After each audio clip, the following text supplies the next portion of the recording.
What do you think about when you think about security? Are you looking at men in uniforms protecting a location? Is it the ubiquitous Glock 19 on somebody's hip? Today's guest, Rob Rawson, is what do we call it, an expert in the field, but you guys have brought you and your team and what you do and all the other things that we would talk about in an ambiguous environment are bringing a new face and idea to not necessarily being as reactive in a mindset, but to being proactive, and that means intelligence. And if you were going to look at security, what is the limitation of your scope? Is it simply what is physically in front of you, or what's going on in the world? So, Rob, I've tried to do an introduction, but you are an international man of mystery. So, would you launch into it yourself? Yeah. First of all, thanks for having me on. It's definitely awesome to be here and get an opportunity to catch up. It's been a while. And yeah, so really kind of your stereotypical career in a way. I was a 18-year-old kid, not really knowing what and where I wanted to go in life. Ended up starting in just security. Got a little bored with that. Worked for a local sheriff's office. I actually got hired, worked in the jail for a while, and kind of got over that after about 8 or 9 months and decided to join the Army. So I joined, I think, the end of 2005. Had some. It was good. It was great for me. I was a combat medic, stationed at Fort Bliss in El Paso. Did my time. My initial idea was to stay in the military and kind of make a career out of it. And I just kind of, I don't know, for lack of better terms, kind of understood the dynamic of what some of the things were, and decided to pursue a law enforcement career. Got out, went into law enforcement, was there for, 6.5 years about, as a state trooper in Minnesota, really focusing my time on criminal interdiction, drug interdiction, working with a lot of the cartels, trying to steal their dope and money and guns, and it got fun. But unfortunately, I kept getting hit by cars over the years, and was retired, which kind of brought me back into the contracting space. When I was getting out of the Army, I was approached by a Blackwater, rep at the time when I was going through, I don't know what it was called at the time, like ACAP or whatever program I was getting out through. And when I went through the Trooper Academy, we were actually laid off because there was a state shutdown, and we were considered non-essential employees because we weren't off of FTO yet. We weren't done with our field training. So I had about a 30-day hiatus and started really exploring that pretty hard, but then got my job back. So I stayed there for another, 5.5 years. Was retired right around 30 years old, and that launched me straight into the contracting, government private world. Um, Executive protection, did some professional sports teams, EP, some stuff with the Super Bowl when it was in Minneapolis, and it just kind of snowballed from there. Kind of trying to land on my feet, really, to understand, like, okay, I went from this like government and public sector with a lot of politics involved, and just really operating comfortably in that space and understanding it, to I've got all of this new world in front of me and trying to figure out where do my experiences add value, and how to translate that experience, which I'm sure we'll get into a little bit, but taking the lessons learned maybe with some of the GWAT experience and overseas travel and deployments and contract work, and how do we take that, and like, I didn't want to discard that experience, but I really wanted to understand how can I take that into the private sector and take those lessons learned and kind of the methodology behind that, and find someone else maybe doing this, to kind of change the landscape of what security really is, now, and how you can be a little bit more proactive in that space. And I landed, starting as a contractor with Rozin Security, doing, I think some of my first gigs were EP and some protective surveillance details. We've done some technical surveillance countermeasure stuff and red teaming, and then it just kind of grew into what it is. And at this point now, I'm the VP of Security Operations and manage all of our global operations. So been quite a ride. 20 years have gone by, almost 21 years now at this point of security, military, law enforcement contracting. And yeah, there's been a lot to digest over the last 20 years. Now, I'm very excited to announce the first official sponsor of the Redacted Culture Cast. Obsidian Arms is one of those companies that reflects the many facets of gun culture.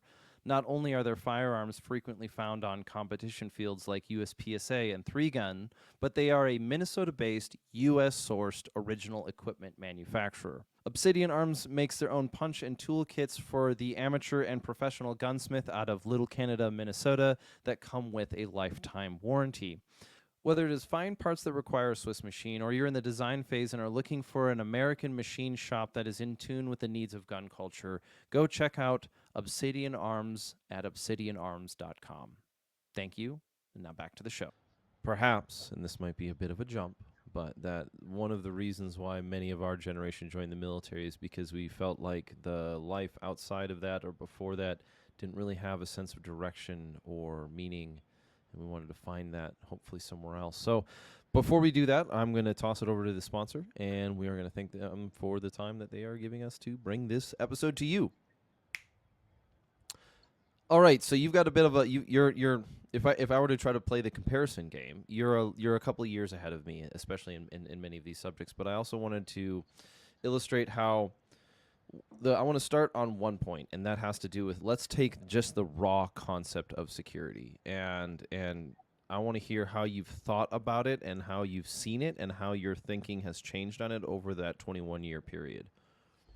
Yeah, that's really a good spot to start. And I'm sure many people listening in, it like security just has a stigma to it, right? Like, say you're a cop, you come out of the mill and you hear security, like that is something you don't typically want to start leaning in towards, right? You hear that and you have this preconceived notion in your head that, just like you said, it's your typical uniform, duty belt, carrying a Glock, checking, doing rounds, observe and report. And that was also my assumption. So I didn't really know where and how I could take lessons learned, right? Like, and we can get into very specific examples later, but what I started finding out is there are companies, I'm currently working for one now, that we have based our entire methodology in the proactive realm of security, really by understanding that a security response is a failure.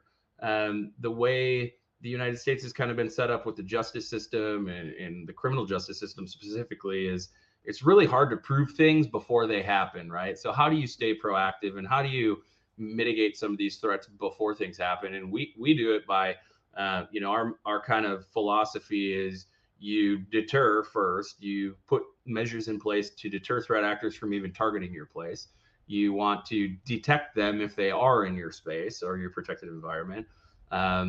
You want to deter, detect, prevent anything from getting bigger. So if something does materialize at your site, a shooting, a bombing, a threat, whatever it is, you want to try to contain it as fast as possible. And then lastly is response. And that's where we look at it a little bit differently, is because we look at a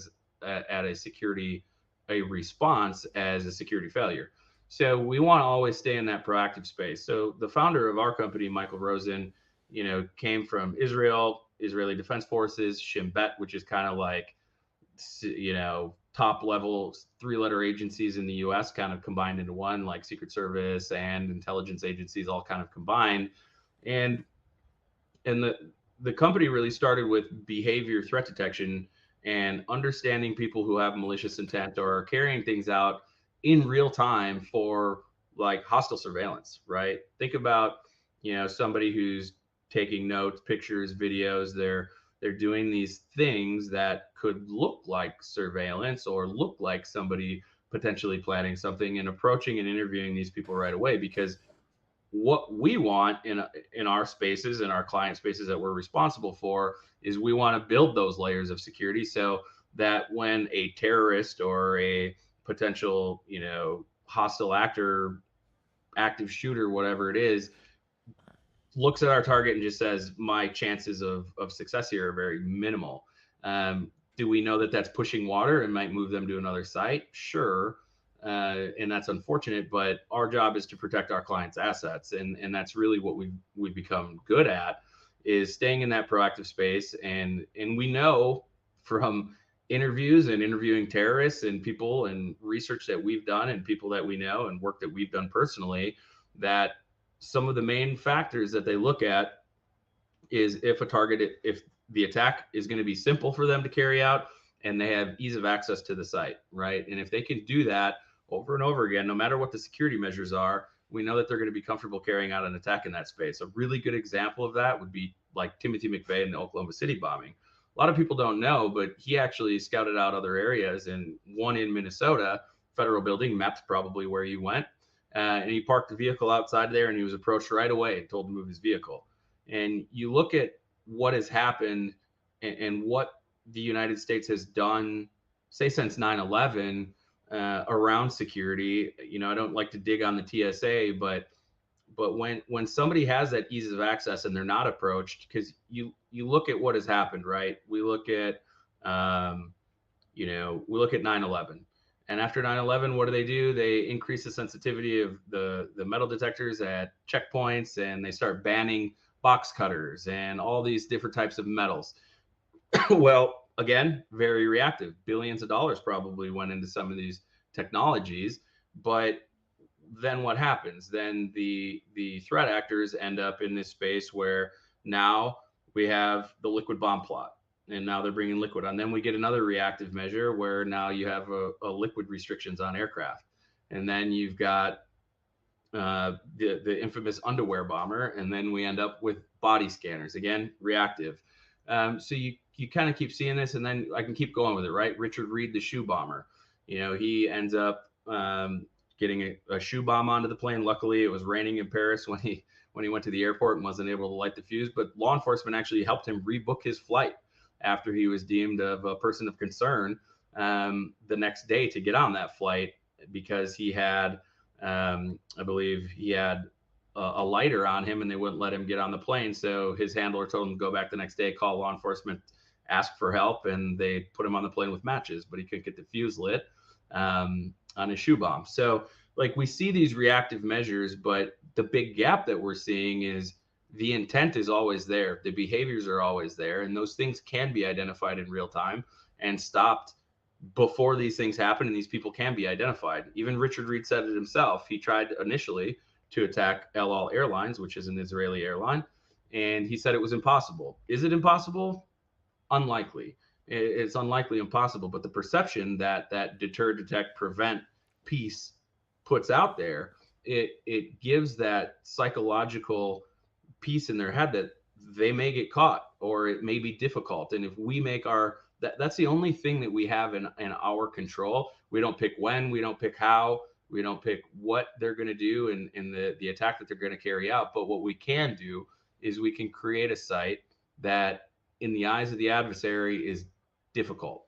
And if it's difficult, just like anything, they want to be successful. So they're going to hopefully take their actions somewhere else. I think the events that took place in Minneapolis illustrate this issue pretty clearly when the intel, this is a loose term, using it very, very as loose as humanly possible. There was a notion going around that because the police stations were hardened targets, those who were already expressing the intent to do no good were considering moving into either residential or, let's call it, more mom and pop commercial areas. Mm-hmm. And so the point that I think you're illustrating in that example was, well, this is a case in point. Now, the problem that I might see translating that to, and I maybe my translation is wrong. That was a certain situation, is a certain circumstance. Like even now, most of the Americans have compartmentalized the summer of love into a 3 to 6 week period in 2020, when many of those of us who lived in Minnesota knew that conflict went on well into 21, into 22, mm-hmm. and perhaps even continues to this day.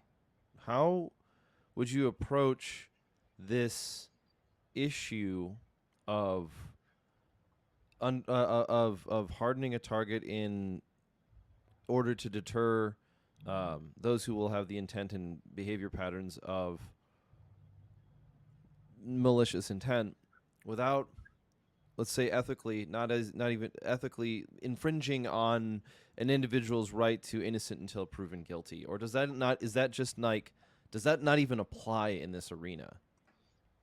Not really, because it's not. We're not looking for guilt. We're not proving a case. We're not ever trying to interrogate someone. We are simply trying to create a posture. And right, security is difficult. We're trying to create, I think, the best example of effective security in today's day and age is keeping something secure, but also making it convenient.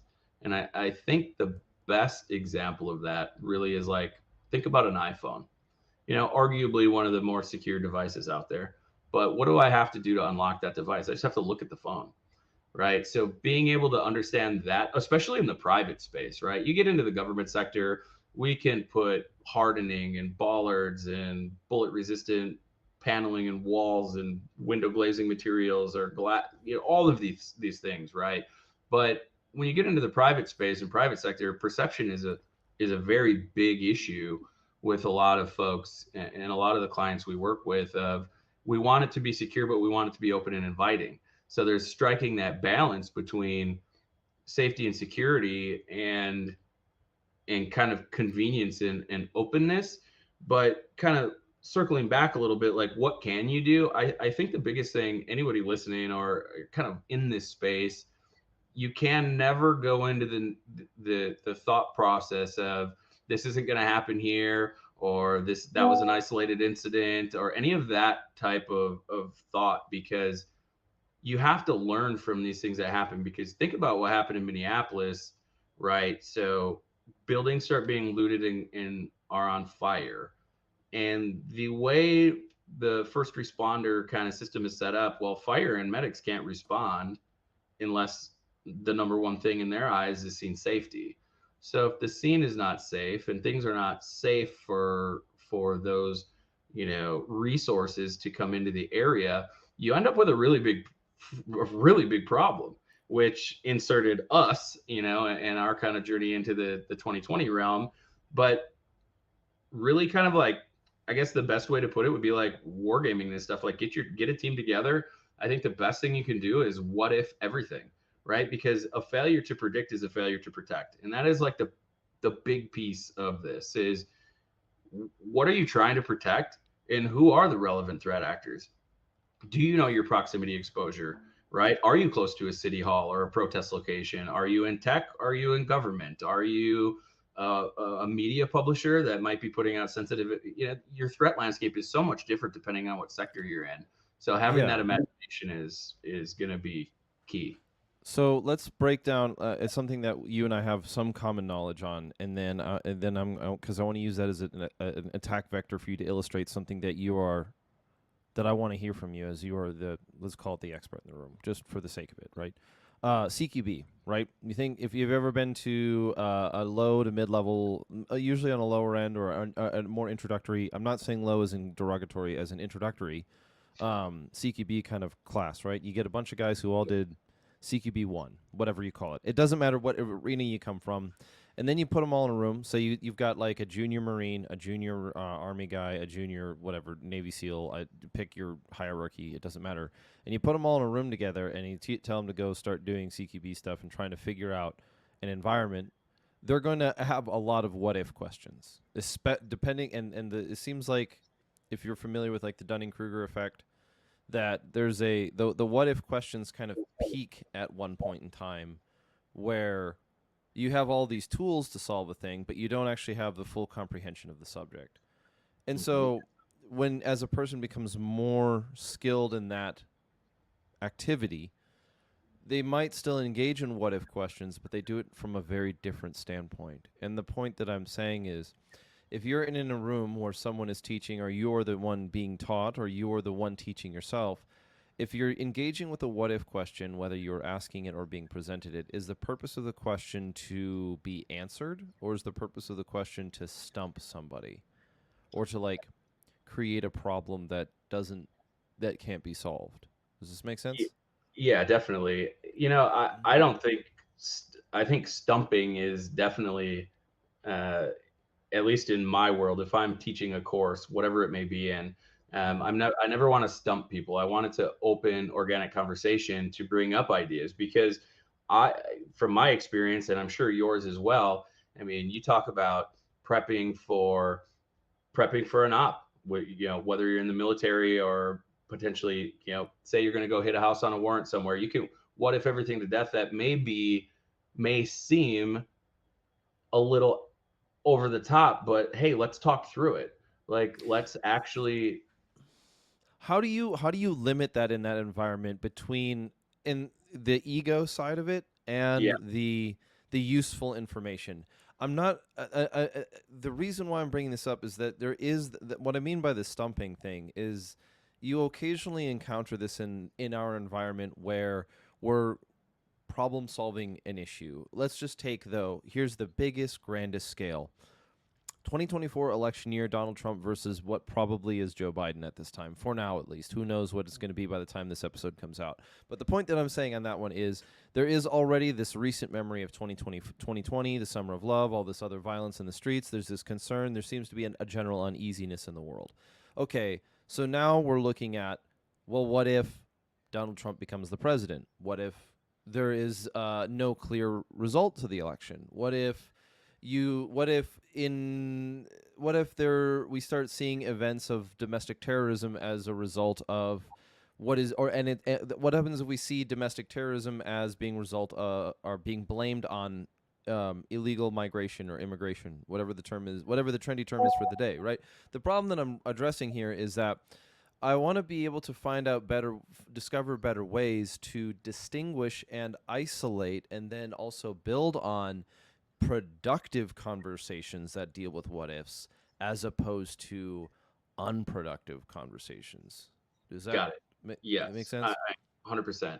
Yeah. Mm-hmm. So there are a lot of questions that come up in conversation with clients, with just in general, that are outside of the box to where you're like, listen, I understand that that could happen, but, and the best advice that I can give on this topic is you really have to understand really what you're dealing with and how do you do that. So, Exactly. That's what I'm. You beat me to it because it's like yep. I'm not So trying to convince the I client. under I'm trying to I figure out understand the myself. problem set, Mm-hmm. but we have to take a risk-based approach. And a risk-based approach always starts with one thing. It starts with a threat assessment.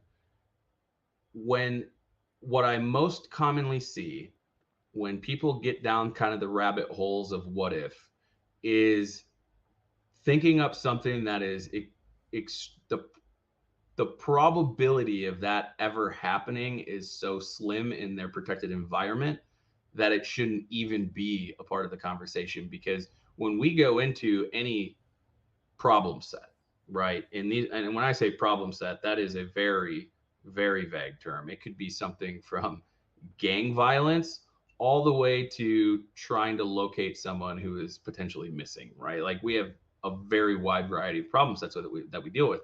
But when it comes in like the protective space, you have to look at what is it that you're protecting, who may want to attack, damage, sabotage, whatever that might be, your protected environment, and then understand their capabilities, right? So that's what comes out during the threat assessment. And then once you understand who your threat actors are or your threat landscape and who may be targeting your protected environment, then you can start looking at your levels of protection, the things that are there are not there, and that will really quash the I'll say good idea fairy, but actually the bad idea fairy, because a lot of security decisions are made out of emotion. Yeah. And, Yeah. Very we much work so. in a space where emotion does no good. Like, I can never make operational decisions based on emotion. You just can't. You have to keep that out of it. They have to be very pragmatic. You have to try to keep it.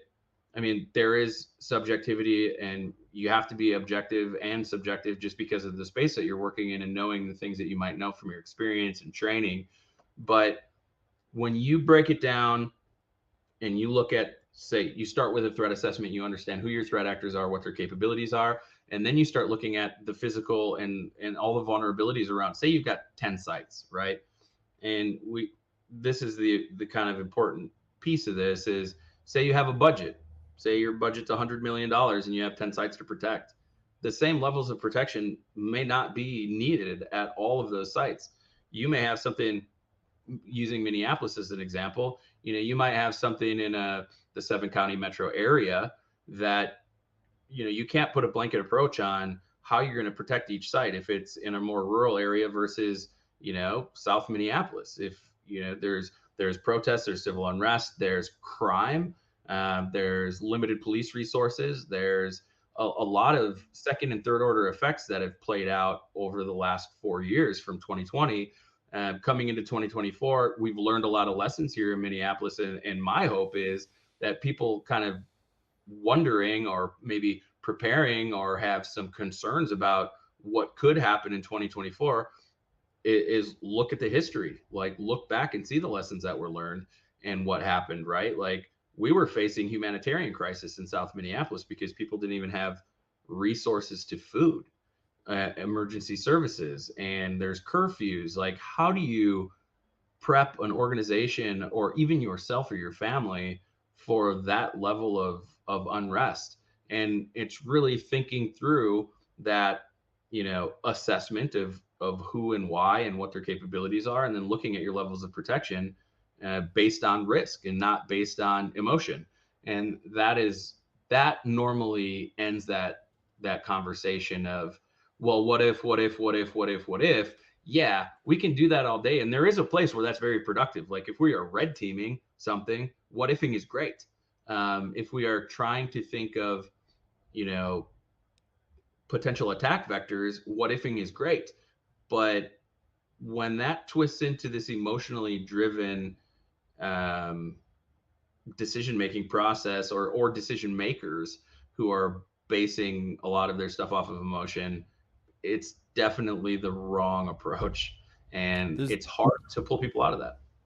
there's this phrase that I've tried to use in the past, which is like arguing in agreement. Mm-hmm. And you could imagine two people sitting at a table arguing or having actually a rather energetic conversation about a subject.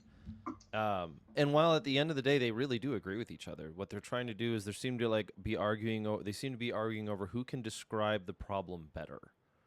Right. And so, take an example of, say, a cultural issue that leads to political problems, and one person might be trying to present it as a pragmatic issue, and the other one will be doing, no, it's a philosophical one, and the other one's like, no, it's a theological issue, and this kind of hierarchy. And while they all agree that what is going on is bad and that there's some multiple layers to it, there seem to be disagreeing on like the exact minutia of the description, or even vying for the most articulate explanation of the problem.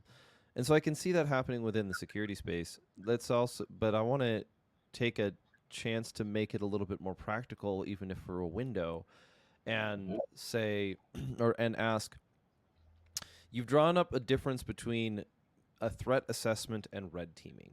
Those are two very different things. The threat assessment is the big picture and the full mechanism, and then red teaming would be a subsection of that. And if I am understanding you correctly, you start to corrupt the whole if you allow one part to become the whole. If your red teaming what if is the entirety of your security plan, then your security apparatus is not in function. How then if you're going to take a person that is, again, stereotypical American, father, family of four, suburb, doesn't matter where they live, pick where they're at, and they're concerned with these things. They might have the emotional and the mental pressure of concern about this, but they're looking for better tools to approach this problem, whether it's building up a threat assessment and correctly containing red teaming to its corner. How would you approach them, and what would you suggest? Yeah, well, you're talking just for the everyday person who may have concerns about what's going on in the world today. Yes, exactly. That they're looking at 2024 and they're going and they feel there's something different in the air, right? There's this Yeah. feeling that's going on for 2024, which is I think one part a haunting element of 2020. And I'll use this as another example. I went to Ukraine at one point in time, and while I was there, I experienced people who I would describe as living under the ghost of communism. They Mhm. weren't exactly in a communist environment, but they still had that. They still acted like anything and anyone could be an informant at any time.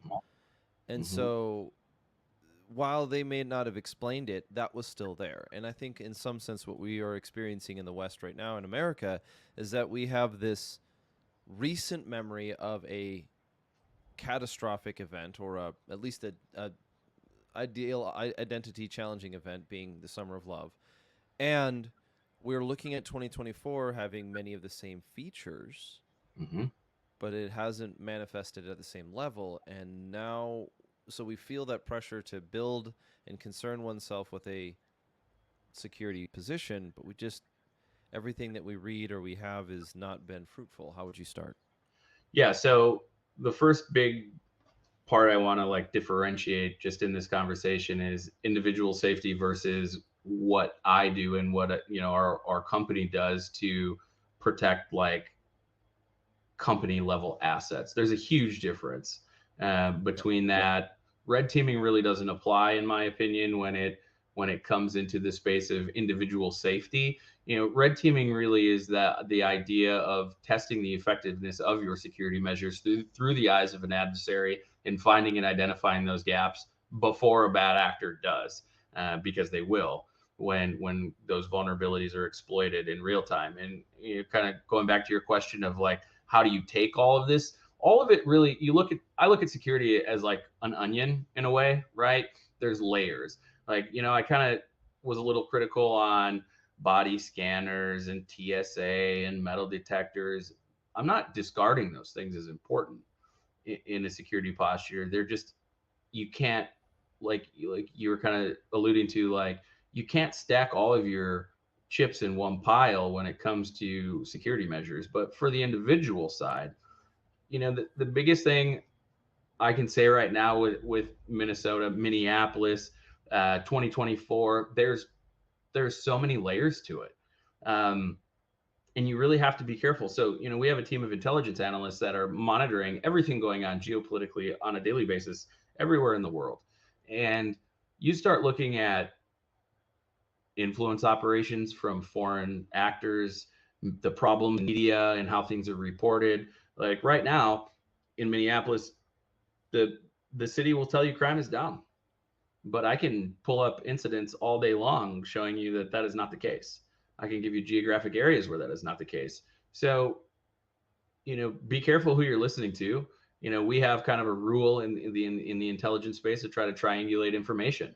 If you see something that is sparking that you feel that emotional response, trust but verify, right? Like, you can't take everything at face value. One, are there legitimate concerns going into the fall of 2024? Yes, absolutely, there are. But what can the individual do, right? You need to think of a space, in my opinion, of like creating situational awareness for yourself, making sure that you have the means to protect yourself and your family. Don't put yourself into stupid situations in the first place. I think that's a big one where people are blissfully unaware of their surroundings and the potential risks that they are putting themselves into by attending event A, B, or C. I'm not saying don't go out. I'm not saying don't go downtown or do do the things you enjoy, but you need to have a realistic lens that you're looking through, uh, and engaging what those risks are. I do it every day with my family. I've got two young daughters and a son, teenage daughters and a younger son. And, you know, I'm not paranoid. I don't feel at all, but I'm very realistic about what the potential risks are out there. And like right now in Minnesota, like your risk is probably to be robbed or carjacked if you're down in the metro area. and what does that look like, and what things are you doing to keep your head on a swivel to make sure that you don't become a victim to something because you're not paying attention. On the individual level, it's really, making sure that you're getting good information or doing research. Don't just take things for face value. I look at every different politically, skewed thing, whether it's media or print articles or the sources that we're looking at from all different directions. A lot of people. This is another thing I challenge any of your listeners to really do is you may be partial to a Fox News or a CNN or whatever that is, right? But try to understand a lot of these issues from different angles, because then you can start making a little bit more informed decisions on what that means for you. And I think thinking things are not going to happen or that everything's great and fine. I don't know if it is great and fine. And I think we've hit a space in this country today where we got that greatest generation, our World War II generation, right? Where, coming up through the Depression and the sacrifices they made to ensure freedom and comfort in our country, we don't know what that looks like, our generation and these younger generations in the country. And this is simply my opinion, but the sacrifices that were made to create the society we live in today have really been forgotten, in my opinion. Like the problems we faced then versus what we consider problems now, and you look throughout history, and societal history, we're now concerned about things that 60 years ago we might not have even had on our radar as a problem. So, So how, I think that's a big thing with it too. So I got to break this down into two questions again. And the first one is doing your own research. And I'm going to ask the second question so it sits in the back of your mind. But the first one is doing your own research, which is, I don't mean this in a political framework. I mean, I'm looking at it from an epistemological framework of philosophy of how to, like, what does it even mean to be able to evaluate this information? I'm not trying to go into the weeds here. What the issue that I'm running into is, and for the question that I have is, where do you go? What is meaningful information when it comes to doing your own research? And you use the example of the city of Minneapolis will tell you that crime is down, but if you actually go to the street of Minneapolis, you'll realize that is not the case whatsoever. Or another one might be the ability to manipulate statistics. Another one might be the insertion of evaluations without making that very clear.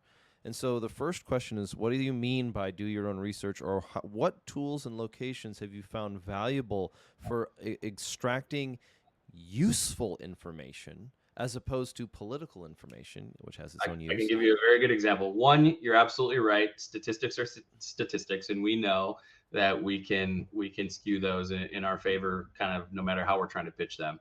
But I'll give you an example, a recent example. A stolen car with, speeding down the roadway with people hanging out the windows, brandishing firearms. That is a call to 911 in the city of Minneapolis. This call happened so we do like monitoring of activity that's happening around some of our client sites, right? Real-time monitoring. So say somebody reports this and it is 2 city blocks away from one of our client sites, but then we see that call, or our analysts that are monitoring, they sometimes monitor radio traffic in Minneapolis because they're not encrypted, which there's a big push right now to get them encrypted because it's only going to help push the narrative of crime is down. But what's happening is a lot of these fairly serious incidents or calls are being taken as information. If they're taken as information and they're not responded to, my assumption is that that's not going to be a reportable crime or a reportable incident. They're not being assigned a case number. There's not a report that's going out for it. So that is one way, because of lack of staffing. I talked to someone recently who works in a Minneapolis precinct who said they had 3 officers show up for an afternoon shift. So if 3 officers show up to an afternoon shift in a precinct of Minneapolis, say it's even 5, and the call load that they're having, of course crime is going to be down because they can't even respond and report on that. So that's one. When it comes to sources, where do I go and where does our team go? We are big into, the formerly Twitter X, and extrapolating data and information, right? And you have to understand the intelligence process, I guess, too, is we start with collection and we go in towards that processing phase of things. We may see something perk up that is on Twitter. Another great place that we pull a lot of data from for like international geopolitical events is we do a lot of work in Telegram, and just to see, because so many people, like, they're opinion based. They may have a different lens or political view of something, but we're looking at what is happening and trying to understand why certain things are happening. So we don't typically use a lot of those traditional news sources. We're using independent journalists. We're using random people. I mean, think back to when the war in Ukraine started. Some of our best intelligence that we were gathering for operations we were supporting was from kids flying drones and posting it on Twitter or on a TikTok account. So you don't necessarily need to have like this large media source pushing out information in order for you to trust it, right? If there's a 14-year-old kid with a drone flying, flying drones in, Eastern Ukraine, and we're trying to get into Eastern Ukraine, and we're noticing that they're setting up main supply lines and that bridges are being taken out, and number of enemy forces or Russian forces, right, that are in that area, and we're planning to do an operation in a certain region of the country. It really, like, as long as you know that information that has been pushed up is timely and accurate, there's so many sources, but we actually shy very much away from your very typical media outlets for getting that, especially real-time information. Now, do you see there being a challenge for this citizen or an individual, someone who is not, I'm going to say, professionally engaged in intelligence gathering from a threats assessment point of view, like what you're working on staying current with what videos are real and contemporary? An example of this would be the war in Ukraine. The war in Ukraine has been going on for, what is it? It's 2024. So at least 2 years, right? Yep. Am I crazy? 20, right? Yeah. 2 years, right? Yep. So it's been going on for at least 2 years. That's a lot of footage. There's a lot of footage there. And if you're not aware of the battle lines, which is not an unreasonable thing to assume, not to be crass on it, you might encounter a video that was taken 2 years ago. 100%. Right? That is the tough part too. And what we see a lot, like, make it even narrower. Let's talk that all of a sudden we're seeing a lot of traffic about a mass shooting somewhere in the United States. Yes, The exactly. information that is going to be pushed out in the first 24 hours, I would just caution everybody to be very careful. You hear it as the fog of war. I don't even look at it like a fog of war. I look at this as just like, there's a lot of people that have interest in this topic, and to skew it the direction of that conversation one way or another, right? Like, I've seen so much bad information to where we have to be very hesitant because we have to update clients in real time when things are starting to happen, through all around the world. And, we want to let them know that something's happening, but we have to be very cautious too, because we may know something is happening, but there may be so many contradictory details coming out from so many different sources that we can't even say for sure anything other than we know that there's an incident happening and we haven't even verified. A really good example is just the officer that was killed in Minneapolis. So much information was being pushed out about that was so inaccurate that we had to really, and when I say information, I'm talking number of victims, if an officer was actually involved or not. There was a lot of conflicting reports on that. Where it was happening was a little bit conflicted in the first hour. how many shooters there were. There were multiple different reports on that coming through different social media streams and platforms.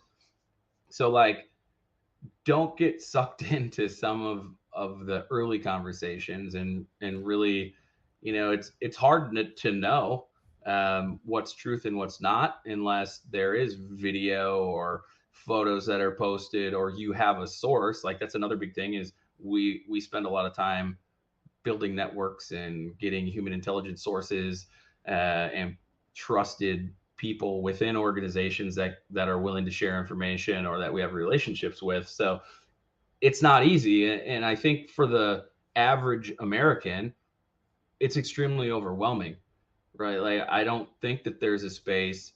Like, I have to, on a daily basis, and I've gotten better at this maybe over the last year, to try to separate what I'm seeing. I have to stay plugged in because I'm kind of on call 24/7, right? We operate globally and are monitoring things globally, and when things happen, I need to know. But there's so much going on that it can be overwhelming and almost give you this sense of doom and gloom constantly because of all the stuff that is going on and how fast it can be shared in today's world. Are we generally safe? Yeah, absolutely. I don't want to fear monger and scare people into, oh, 2024 is coming, be careful, like it's going to go sideways. Well, there's so many influential factors that could change what that looks like. And our For job sure. right now is to try to understand what those factors are, the what ifs. Like, what if a presidential candidate isn't able to run? What if something happens to one of them? What if, Taiwan is invaded? What happens if things go sideways in another part of the world, or with China or Russia? And all of these contentious issues that are out there right now all have influence into how things are going to play out, and we don't know, but we have to try to predict the best that we can with what we know. And there's not really a solid answer, in my opinion, of like, how does Sure. the average person do this without driving themselves crazy. It's just, you know Well, I'm also looking a little bit for tools because the there's this issue that I run into in the subject of philosophy, and that is that you eventually come to a point of infinite doubt. And then once you hit infinite doubt, then nothing is it sort of is not the gateway to nihilism. It might be called nihilism light. A little bit loose there, but you might experience, say you're engaging in um, a question revolving around identity and meaning, and it ends up chopping out the floor between something that you believe in, and you go, mhm. and there's a feeling of loss because that belief had a strong element in your family or your identity, and then something fills that void, and that cynicism and that skepticism about something can become consuming. And Mhm. so in this environment that I'm talking about with intelligence, it's I'm going to actually break it down to a common motif that I see on X, Twitter now X, is that, which they should just change it to that now, Twitter now X. They should. It's just the greatest worst name. But is this idea of like, oh man, like, oh well, we can't trust the government. They've lied to us. And then there's always somebody like, wait, you trusted the government to begin with? And then it's just kind of this meme explosion of repeating the cycle. And the argument that I'm trying to make is, and the question that I have is, what are tools or techniques that you've used to maintain some sort of mental and emotional stability while observing only the bad all the time? um, that's a really good question. um, We might have to come back to it later because I have a for second one. for for me, I'll give you just my quick and raw, off the top of my head thought to that. Is I have become very apolitical, um, not by choice necessarily, but because of the space that I work in. A lot of people ask me, what are my political views? And it's a very difficult question for me to answer in today's, divided world. But I try so hard to take my emotion out of that space and look at it through a very objective lens. And I always ask the question, why? The why of everything that I see happening. And the why normally leads me to the second question of who benefits from fill in the blank? Who benefits from, funding something, pushing a political narrative or agenda? And it's really pushed me out of this like Republican, Democrat, independent view. And because a lot of those are emotionally charged topics because of somebody's belief system, their values. And I personally have removed myself so much from those conversations and arguments so that I try to stay objective and don't put any of that into my decision making process. And it's not easy. It's not easy. Who? Well, here's the trick question. Who's your boogeyman? My point being that is, let's take and maybe the answer is, it's a bit of a trap question. I don't mean to be disrespectful, but the point on it is, you see this happen a lot oftentimes with what we might call a conspiracy theory, is that the answer to every question is they don't want you to know. Who the hell is they? It's they. You know what I mean? Like it's sort of like the whoever is being described as the antagonist. And I'm going to use a good example, or I'm going to maybe not a good example, but I'll use any example. An example that I can try to think of would be this cartoonish idea of the Illuminati, or maybe a Holocaust denial kind of concept. It's like, well, the New World Order. The New World Order, or whatever. Now we have the WEF and the WHO, and we have got all of these issues, right? And so, and one of the things that, like, let's call it a conspiracy theory, even though that term should probably change. While that thing should probably change, the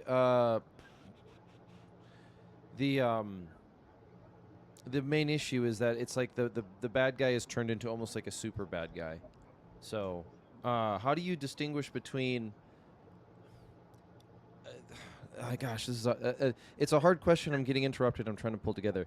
You said you pull your emotion out of the subject, and then you ask why or who benefits from. And the conspiracy theorist does the same thing, but they are applying the who benefits to sort of this Illuminati, this like ghost bad guy. You're trying to look at very realistic things, and let's use a very political but culturally relevant example of January 6th. Who benefits from January 6th? The right certainly did not. And so if you're trying to look at that from an apolitical point of view, you might get this idea of, well, the Biden administration gained a lot from it. Maybe they orchestrated. Maybe the Five Eye Spy Club gained from it. Maybe the CIA, FBI gained some legitimacy in the worldview of their, let's call it, constituents. And so my question in that is, like, how do you start working that out? How do you separate the emotion of it, but then also, well, let's assume that's possible because there's a certain relevance to it, but how do you start looking at what is reasonable for someone to benefit from and what is an unreasonable, unhinged plot? Well, yeah, it's a lot to unravel. I kind of look at it in two ways. One, when I look at who benefits, right? I normally mean that on a nation state level, where I look at it in that lens because I feel that I have a lot of experience in the influence operation world, kind of like that political action space, and it's really difficult to even really know. And I know that there's like they or the big who, like who is that? Well, it really depends. I mean, it could be political donors, it could be large corporations, it could be individuals with individual interests. I mean, I don't want to bring up these topics, but you start talking about like Hunter Biden and links to Ukraine and all this money and all of these different things. There's so many individual, political, and nation state level interests that I feel overlap. And just knowing how things work in that space, a lot of the people may thinking they're doing something that is morally and sound, but the compartmentalization of how these things take place, if you don't understand it, it's so multifaceted. There's so many layers to it. How does It's one really hard. how does one begin to understand it? And I'm going to use a personal example. I read a book called Why Young Men by Jamil Javani, where he illustrates how an organization that went under the name of the Nation of Islam would recruit disaffected young black men to become suicide bombers or violent extremists for ISIS. The young man who was ideologically captured by this convincing worldview that they would paint, that they're a victim, that the West has been created to attack them, that there might be some more spiritual or moral issues going on, or even almost like a race-based problem, is grabbing this young man by the throat and saying, I can explain all your problems. I can explain why you're unhappy in life. I can explain why you're frustrated with your lack of success in the workforce, because it's your race. They hate your race. You know what? If you put this suicide bomb on and you blow yourself up in a third world country, you're going to actually bring honor to your name because you live in an honorless society, right? And so that was one that helped me break down separating between these two things. I don't think that type of information is readily available, especially to the outside world. That's kind of the question that I wanted to have you start answering, if I can help that. Yeah, that brings up a really good point of, one, you have to understand the audience. You know, Mm-hmm. you start thinking, think about the the problems that are being raised right now about TikTok. I'm going to use this as an example. If I get into any social media rabbit hole, you really have to understand how these things work and what is the goal of, like, I'll just blanket social media. I happen to know a little bit about how social media works. Got some experience in that space. And when you can understand, think about creating an algorithm. Social media platforms, their goal is to keep you on the platform. Why? Because they make their money through advertising. If they can keep you on the platform and keep you, they know how long you watch a video, what you scroll past, what you watch, what you like. If you notice it, I'm sure you've noticed it. Say, I watch a video that pops up. It's not even something I follow, but I watch 2 minutes of that video. In the next minute, I may see 3 more videos on the same topic. They're playing on my emotions and my interests. And I want to, so that's step one. You need to understand that they are trying to create a system that is convenient and easy, that is showing you the things you want to increase the number of hours of user engagement. That is their goal. They don't necessarily care what you're looking at. They want you to be on the platform. They want it to be pushing things that you're interested in to keep you there. Now, let's talk about the things that interest us. If I am interested in a politically contentious topic, and it's maybe my views are right leaning versus left leaning, or left leaning versus right leaning, you better believe that the stuff that I'm going to be seeing is going to reinforce, it is going to give me a confirmation bias of these topics. I see it all the time on TikTok. And I may be doing intelligence collection or supporting our analysts with some collection. And I start noticing that I watch a statement by a presidential candidate, our current president, and all of a sudden it's bringing stuff up. Say it's Joe Biden and he says something that nobody can really understand what he's trying to say, some mumbling statement. And all of a sudden I see 5 more videos like that. That, if you're not conscious of how social media works and figure out a way to break out of that, it is creating confirmation bias just based on the way that it works. And that's difficult to, one, get out of, because I have created stuff where I have profiles of, we'll just say, I have different ways to set up the way I look at social media. I've got my personal stuff, but I've also got stuff that I use for work and things set up in different manners that support different views so that I can see and understand both of those and try to get away from that confirmation bias so I can understand issues on both sides of the fence. The other thing that's really interesting that you brought up is the book that you read. And that is a real world problem that we're dealing with here, even in Minneapolis. You know, Minneapolis has one of the highest populations of people who have radicalized and went to the Middle East to either be suicide bombers or were taken into custody for material support to a foreign terror organization out of Minneapolis. Why is that? Right? And you hit the nail on the head. And I think a really good example of that, Boston Marathon bombers, right? They come to the United States. There's a failure to assimilate. You know, maybe they're first generation, second generation immigrants into the country. They feel they're torn between maybe what their family wants in values and beliefs and views, but they're trying to assimilate to the Western culture, but there's a gap there. And those minds are easy to manipulate. And, you know, if I was targeting people for a view, if I was a terrorist leader, those are the people I would be targeting because, one, they're easy to influence, and they're stuck in this place of trying to find identity. And that creates a really difficult situation to deal with. But this is such a big question of how do you kind of digest and unravel this whole thing. It's really understanding, like, you know, social media is trying to make your life more convenient. That's why stuff pops up you talk about. It's trying to make it nice and easy for you to be on that platform and stay on that platform and have that user engagement. But you really have to be careful with that stuff. I've noticed that it'll reinforce my views without me even knowing it if I don't have it at the forefront of my mind.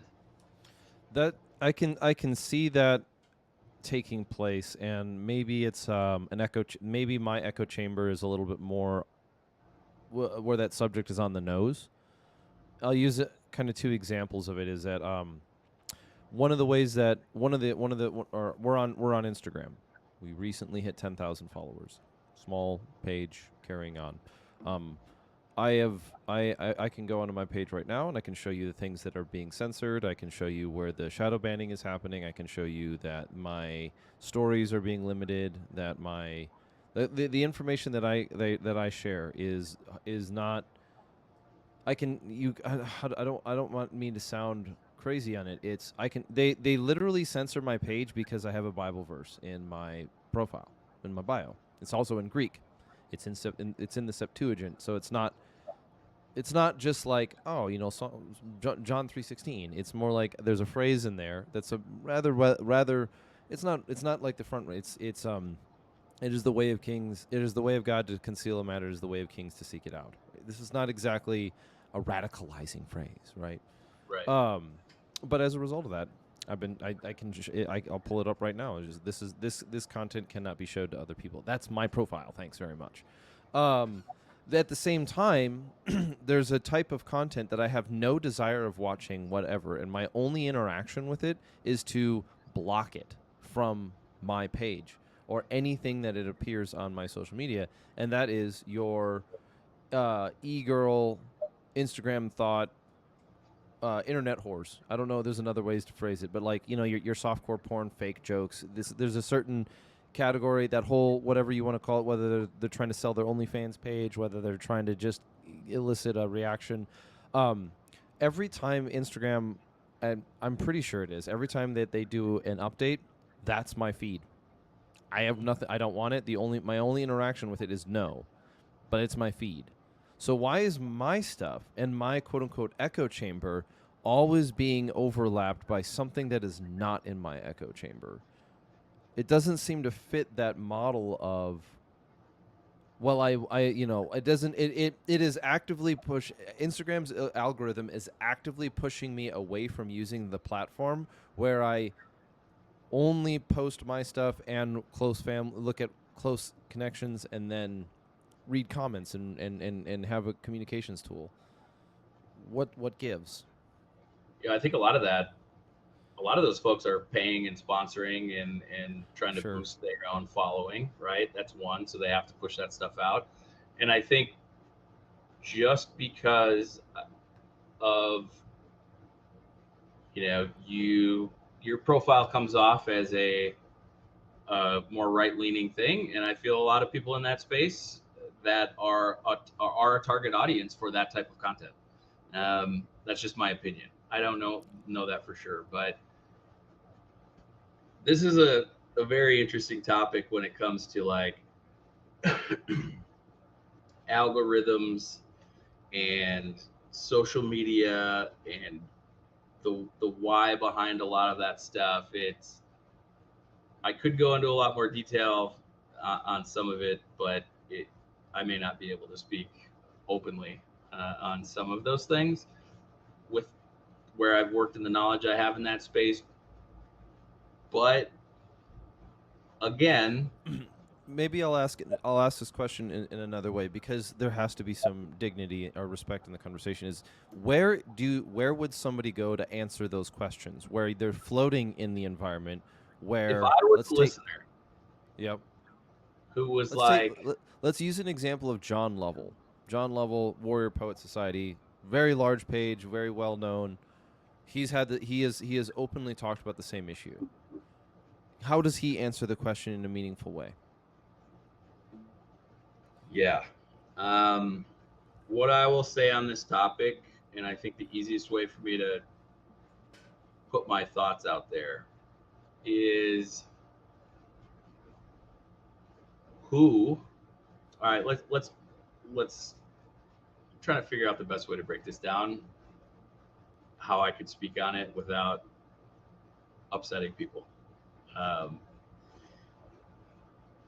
an organization is formed. Mm-hmm. So let's say, all right, I'll give you an example. You and I start our own social media page. We start our own social media platform today. Mm-hmm. You and I started, and we are tasked with growing and scaling this business, and we need to identify our C-suite. We need to identify who do we want as our core leadership within our social media platform, our decision makers. Who are you going to pick? Are you going to pick people who share similar views? Where are you geographically located? Are you in Silicon Valley? Or are you in Western, I'll say Central Montana? Are you in Dallas versus, I don't know, I mean, pick the city, pick the state even. Well, we can already assume that if we're going to be a tech giant with our new social media platform, we're probably going to be in Silicon Valley, right? That's where this stuff comes out of. So my concern with social media is when these organizations are founded, that's exactly what happens. It starts with a group of people, peers typically, that share similar views and a similar vision, and all of a sudden it explodes. And now I have to have all those people that I trust hire mid-level managers. And those mid-level managers are people that they're going to agree with, get along with, maybe have a previous relationship with. And then they're going to hire people under them who share those views, political opinions, topics of, some of these contentious topics, maybe share similar views. Well, then policy starts being written. Things start being censored. We don't understand the second and third order effects that our platform may create with issues around elections and civil unrest or some of these contentious issues, but somebody has to write that policy. Now we've created this organization that may all be leaning in one certain political direction, and that unconscious bias is then going to feed into your decision making and your policy making. And then who is the one that is actually clicking the button? That is some low level person who is following directives that were created in this space of bias. And when an organization is founded with a group of people with those similar interests, those political biases are going to spill into those policies all the way down to the person that goes, nope, don't like that, click. we're going to escalate that to be reviewed because it goes against our user policy guidelines. But that's the tough, like, you're probably getting what I'm putting down a little bit. I do. I don't mean, and the point that I'm saying is that I don't mean to illustrate it purely from a malicious point of view. I don't think that's going to be. Malicious. It's not malicious. Well, the point, and it would be unproductive for me only to live in that worldview. Now, I think there might be some issues with worldviews that are affecting these decisions. Like, for example, if you don't believe in a certain thing being true and you sit at the lever of control, you might have some influence over where that is. And there's another issue that we're facing in our contemporary world from a theologian's perspective is you have people who have constructed an entire religious worldview that's sole focus or that's foundational component is that it's not a religion. They believe in a religion that says that it's not a religion. So they're convincing themselves that they don't have a thing, or they're not a thing. They're not. This is the famous problem with Karl Marx. Religion is the opiate to the masses. Karl Marx produced a religion. And so the people who believe in Marx and Marxism follow it like they would follow a religion, believing that they're not involved in a religion. The people who are in the cult don't believe that they're part of a cult. It's another version of the Dunning-Kruger problem. And so in this environment that we're talking about, specifically in social media, I'm trying to like almost ferret out little issues. And one of the examples would be, we're going to go back to this is a fictional concept, but certain people made a lot of money off of the death of George Floyd. They made a decent amount of cash. If somebody else were to observe that and say, if I can put together the right series of elements, artificially orchestrate an event, and make sure that it's captured and disseminated through social media, I too can make a lot of money. And I can make enough money where I no longer concern myself with the morality of it, or maybe it's ideologically motivated or whatsoever. And so for us as an individual, I can conceive this, I can conceptualize this type of event taking place, but that doesn't mean that it is taking place. Mm-hmm. And so how would you determine and how would you help discern somebody? How would you what advice would you give to somebody who is struggling to discern between malicious actors and those wrapped up in the case? Yeah, that's tough. I mean, how do you filter it out, right? I don't know. I know how I do it, right? Is I just try to stay in that space earlier where like I get really overwhelmed on social media when I go on there and look at stuff. It's a lot to take in, whether it's true or not. Like conspiracy theories are probably one of the greatest examples of that kind of point. It may not be true, but the evidence may point in a direction that leans you to believe there's more there than not. So it could have some viability behind it. Mm-hmm. But the piece that would be really important is your perception is your reality. And I think that's the point, like when you don't realize you're in the cult, or you don't think you're in the cult, but you are. Your perception is always your reality, but what are you doing to create your perception? That to me is the underlying thing. I mean, most young people now, they're not looking at, news channel website pages to get their information. They're on a social media platform.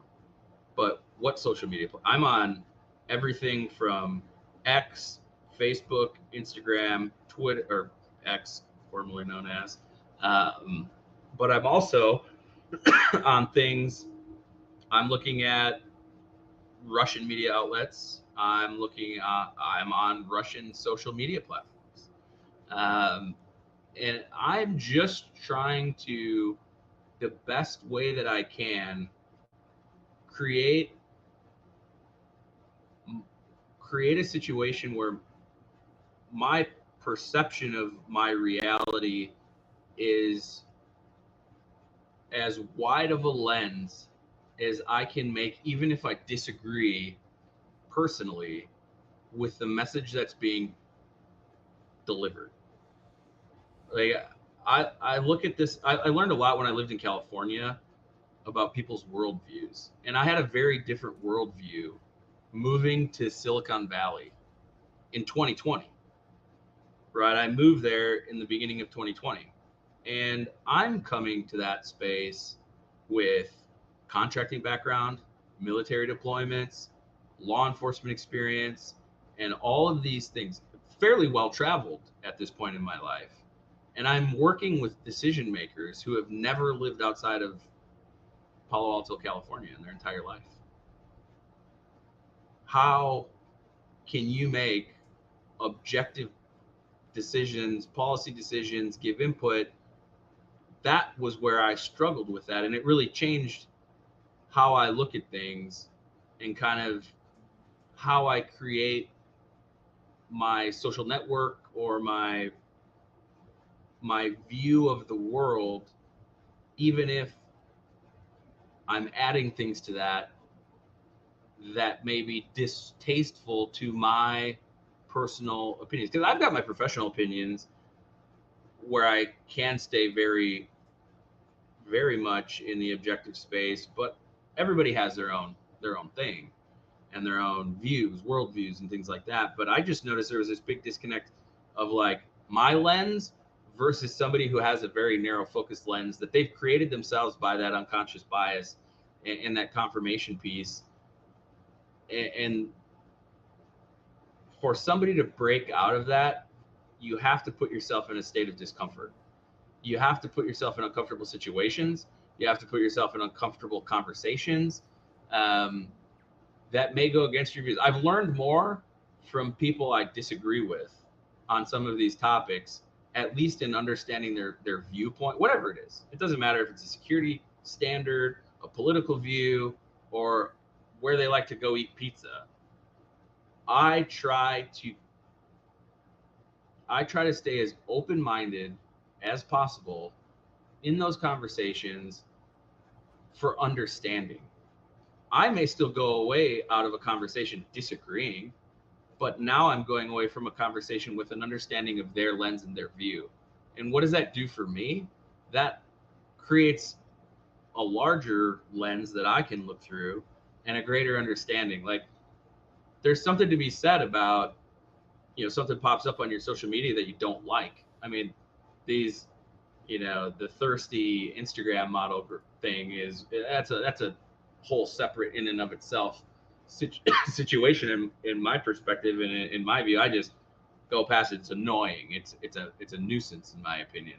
I don't necessarily like that. But when it comes to some of these other things, I really try to stay open-minded and be professional in a way, even in my personal life, to gain an understanding so that I can look at things from that perspective, if that makes sense. Like really just like I follow things, like I get a briefing every morning of all like the top political contentious topics in the United States today, and it gives me the left versus the right's view on each topic. And I read both of them every day so that I can understand both sides of the argument, which then allows me to give a little bit more open-minded, subjective or objective opinion of whatever that topic is. I'm looking for understanding. I'm not looking for hard truths, if that makes sense. Yes, no, that makes a lot of sense. I'm looking to understand how a thing might be engaged in, but you're not trying to find the answer to the question. You're trying to figure out how it's being asked. Because that makes sense. Yeah, the answer to the question is often irrelevant in my world. No, I think in the sense in context to what you're dealing with, that would make sense. I mean, maybe I'll put it this way: violence itself is an amoral action. There's something else that makes it moral one way or another. In itself, if I punch you in the face, that's not enough data to make an evaluation of whether or not that was right or wrong. You just got punched in the face. But it's like, well, I punched you in the face because you were trying to rob my house. There you go. I'm right. I punched you in the face because I didn't like your T-shirt. I'm probably in the wrong. It's there's certain elements that go in there. So and so if you're trying to, I can see how that is being. You're approaching it from in the sense of like a security concept of, I'm not trying to determine which of the two political factions are the morally superior correct one. I'm concerned with on what street are they going to clash. Yeah, like at the end of the day, a lot of these things I try to not care about personally. I Mm-hmm. try really hard, but my personal life and my professional life are almost one and the same at this point. There's so much overlap just because of the tempo of our operations and everything we have going on, to where you know I'm like, if I see something happening, I don't really care about a lot of what plays out with it. I care about the perception of what happened in the eyes of the larger population. Like, I'll give you like officer involved shooting. Officers involved in a shooting, there's going to be so much that comes out about that, and it's going to be a very contentious topic. But my job is to understand the view of both sides of that argument, whether it was justified or it wasn't justified, and what the second and third order effects of that might be. Is it going to create civil unrest? Is an officer going to potentially be charged? What is that going to do for an area? It's just trying to stay as objective as possible, and keep your own personal bias in check, and keeping it at the forefront of your mind that it's there, right? And then the other big piece of it is kind of an intelligence concept, is like,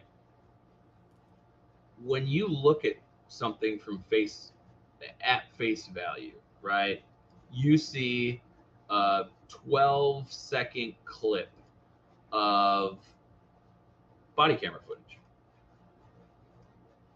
You have to make you're going to go away from watching a 12-second, 30-second clip of body camera footage with an opinion. And like you said, there may be context missing that is really important to that clip, or that video, or that statement, or that soundbite, or that video that you see when you're scrolling. But the big takeaway is understanding, like, the known knowns.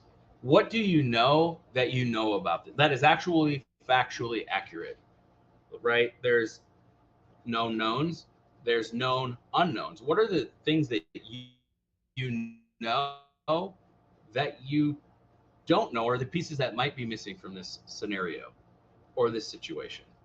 And then there's another level of that, of unknown unknowns, of the things that you don't even know you don't know about a situation or a topic. And that idea and that thinking keeps me in check when I am looking into any of these topics or issues, of breaking down, like, what do I know to be accurate and factual? What do I maybe have questions on? And what are maybe the things that are just not being shared about this to push a narrative or an agenda? And then you have to look back and step back and say, okay, well, who benefits from it? So known known simply is something that you already know, and it's factual. The known unknown is something that you don't know. The unknown knowns are information that you have, but you don't know it yet. You might have something that you have, but you don't really know it yet because you haven't analyzed it, thought about it, processed it, discussed it. And then lastly, those unknown unknowns are the gaps that you're not even aware of. And Or that is where I mean, that I'm going to use an example. I think that you're talking about, right? Like, the known known is that drugs are being delivered to this location. The known unknown is the method of delivery. The unknown unknown is something that you don't have right now. That maybe it'd be like, who is, like, what are the second, third order effects that you haven't really considered yet? But then the known, so that makes sense, right? Like, you know that it's getting there. You know that the outcome is happening, but you don't know where it's coming from or who's delivering it, maybe where it's being manufactured. Yeah, you should really focus your time and energy on the known unknowns, Mm-hmm. the things that you don't know. Like, you need more information to really get the full picture on whatever it is. It doesn't matter what it is. I mean, everything is so chopped up and changed, and sound clip, bite, video, and there's always agenda. Again, going back to who benefits from X, Y, or Z. There was just a very contentious trooper involved shooting in Minnesota.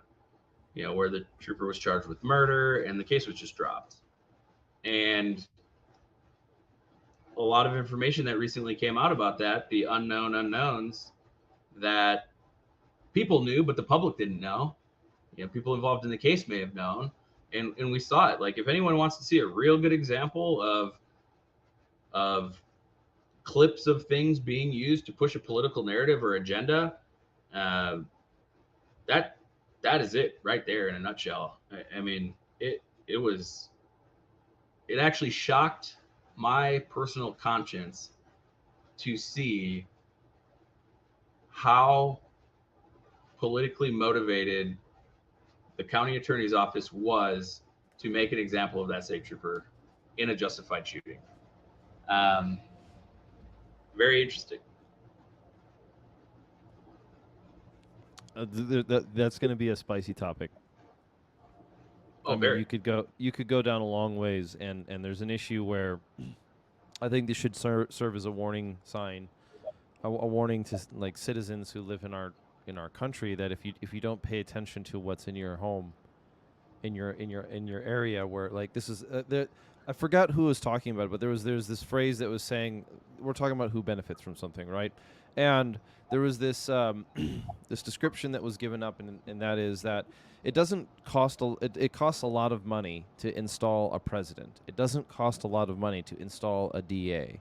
And so if you have politically motivated ideologically captured individuals that you want to have an impact on a city, then you don't need to worry about certain positions because they're going to be big and they're going to be loud, but they're not going to have the same effect. An example of it would be is, if it costs $10,000 to essentially fund the entire campaign of a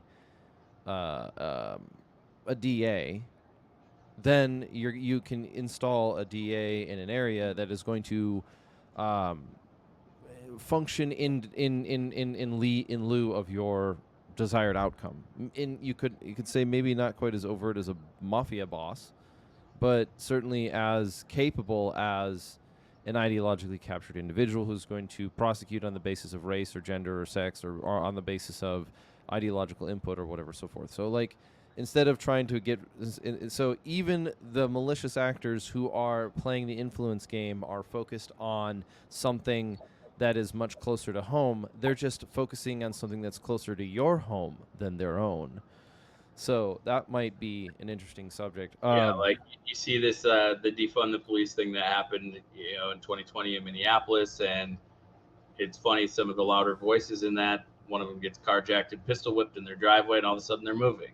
Well, it's like you want to have public outcry and you want all this attention because you just got carjacked in your driveway, but holy smokes, like the situation that's been created here, and there's so many levels of it. Like, when you say like instead of saying I was wrong, they're just going to use taxpayer money to buy a nicer house in a different environment.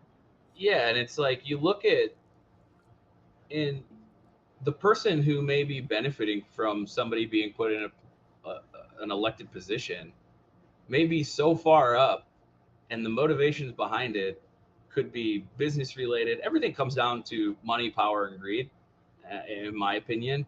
It's, and you think about the compartmentalization of this stuff. Like, I think about some of the operations that I've run, even things recently, right? My analysts may do some work for me where I just shoot them a quick task. Do X, research this, find me information on whatever it is. They may have zero understanding of why they're doing it and even who they're doing it for.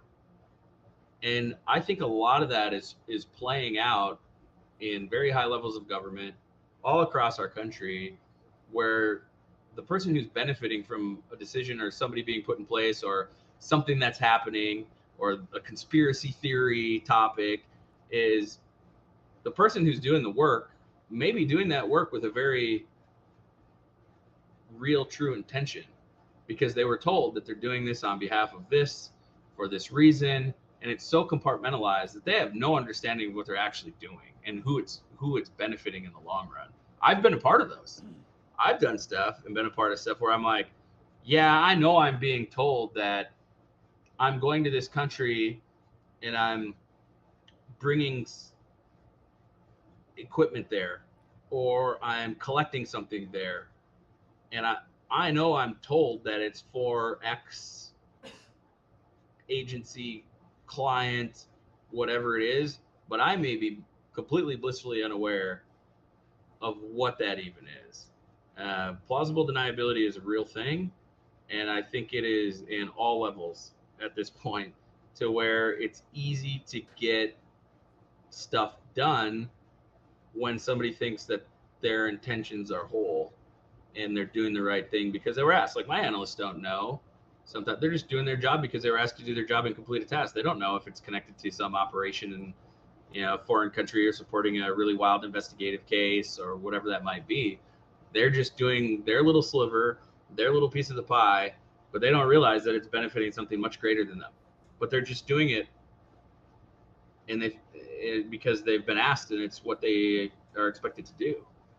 Yeah, the division of labor, Mm-hmm. and then the compartmentalization. All right, so we're gonna kind of do one more topic, and then we're gonna call it a day, and that's gonna be a red teaming.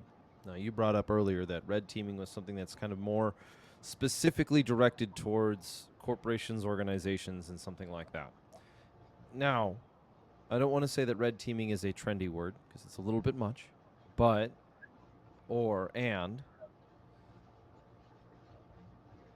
what are the myths about red teaming, and what are the truths about it? And what are things, are there lessons and things that an individual can learn from studying or even being interested in the subject?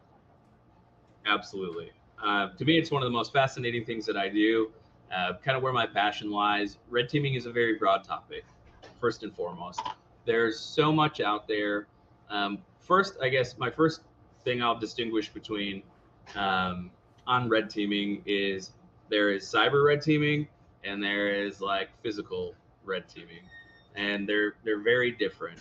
You know, penetration testing it's referred to as so many different things too. Penetration testing, pen testing, red cell, red team. But you have to understand there's the blue team, there's the red team, always. There's the good guys and there's the bad guys. But so I work very much in the physical security red teaming space. So my job is to, again, starting with threat assessment, understanding what the threat actors are, right? Because one of the big problems in red teaming is people get into the idea of these good ideas and the gotcha thing, like, oh, we gotcha. But you might not be emulating a relevant threat actor to that protected environment. It's, first of all, it's a lot of fun. It's probably the coolest thing ever to be a bad guy burglar and break into things and steal stuff and get paid for it and not go to jail. Is awesome. But in order to do it and do it well, you really have to understand the capabilities of the people you're trying to emulate is one. So if you're looking at, let's say, big tech, you're looking at government, you're looking at intellectual property as an asset. And the other thing to understand is when you're red teaming something, you have to understand what a red team is.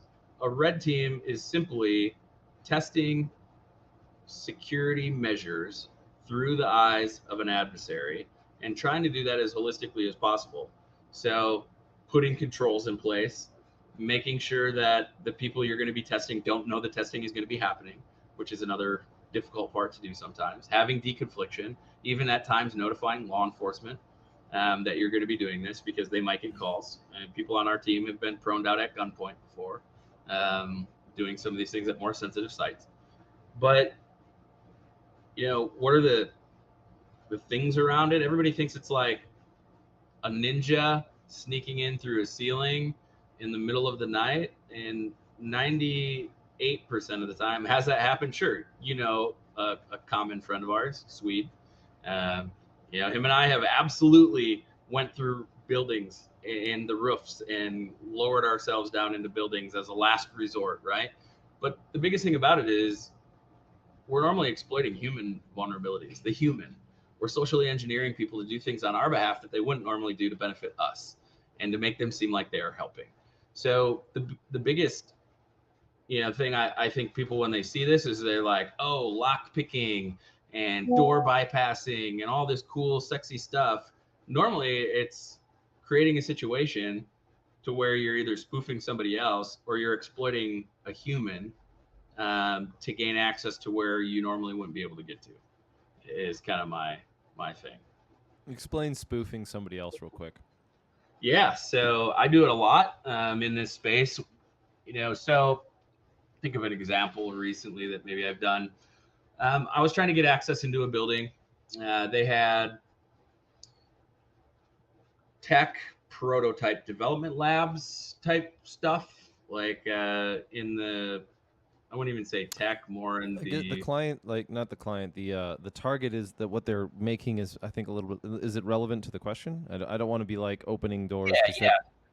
Well, we'll just say that there's a facility that has new and emerging technology for a certain company, right? Sure. And our job is to go in and get that, see if we can access their prototype products. So I have no way of physically gaining access to this building. I know I can't breach any of the, and when I say breach, I'm talking about like surreptitious entry. We're not doing explosive breaching or anything like that. We are picking locks, bypassing doors, tailgating into buildings, cloning RFID badge access cards with no encryption. We're taking advantage of access control vulnerabilities normally. Like that's how we would normally get it. So physically I can't get into a space, but this particular one, there was construction going on next door. So we dressed up as construction workers and I went and purchased a domain name of what was very similar to the local like utility gas company of this region of the United States. I put together an email. I made the URL look the same as theirs, but if you were to hover over it with your mouse, it would be a little bit different, right? Because it was close to what it was, the energy company, but it was spelled just one letter different. So they would have to really pay close attention to it. So what I did was sent an email, found an email open source online of a maintenance level worker, sent an email on behalf of this company that because of the construction, we're going to be turning off some gas and it may have some issues. Well, then I went in and I reported an outage at that location because they have that option on their website. So I reported an outage and then I followed up with them with this email. Long story short, they thought I was a legitimate energy company employee. And I walked in, showed them my name, that I had talked to so-and-so. I was already on the roster. And the building that was so secure that I couldn't even get into, it took 2 emails. And all of a sudden I was a badged, credentialed contractor with full access to the entire facility on the inside. So creating situations like that with urgency, right? Creating a sense of urgency, like, hey, we're here. We know that there's this issue and it's only going to take me a minute. And most people, their nature is to help. And we exploit that. We exploit that on a regular basis, whether we're doing influence operations, whether we're doing, red teaming and social engineering. We exploit the human's natural want to be a helpful person. And, we create situations that people are normally willing to help us with. And we might even call from somebody else's phone number, call from a boss's phone number and say, hey, I know this is last minute, and it'll come up on their caller ID as their boss's phone number and name if it's saved in their phone. And we'll call that person, talk to them quick, see who sounds like that person the most or can kind of emulate their voice. And now with AI tools, right, we may be in a point where we can actually spoof their voice. We haven't played with it too much, but we just take advantage of those situations and get people to think we're someone who we're not. And normally the human is the weakest link in most security operations that we're able to exploit. I concur. I'm just collecting other people's stories so I can rob them and take them as my own. I'm a story pirate today. Oh yeah. Yeah, No, but the red teaming stuff is it's fascinating with this guy, it's starting, you're doing surveillance, you're identifying gaps and vulnerabilities just as a bad actor would. But the great part about red teaming, why red teaming? Red teaming gives you the ability to, one, test the effectiveness of any security measures, whether it's protocol, technology, operational pieces, all of these things. You have the ability to actually test it and not get a black eye. But there's a lot that comes with that. Like what we're trying to create is an adversarial partnership, because what you're going to run into most of the times is you're doing this, but you have to realize that you're invading someone's program or space. And there's normally a person, a security director level person that owns that program, that doesn't want there to be holes in their security posture. But so selling the red team in the first place is probably the hardest part, is getting buy-in from whoever you're going to be. You're violating somebody's space, really. And a lot of people think it's like a we gotcha, or it's an us versus them. But at the end of the day, the adversarial partnership idea is to get everybody on the same page of one simple point. And that point is that if the red team is successful, it improves your security program. If the red team is unsuccessful, it shows you that you have an effective security program. So at the end of the day, you're all driving and steering the ship in the same direction with the same goal in mind.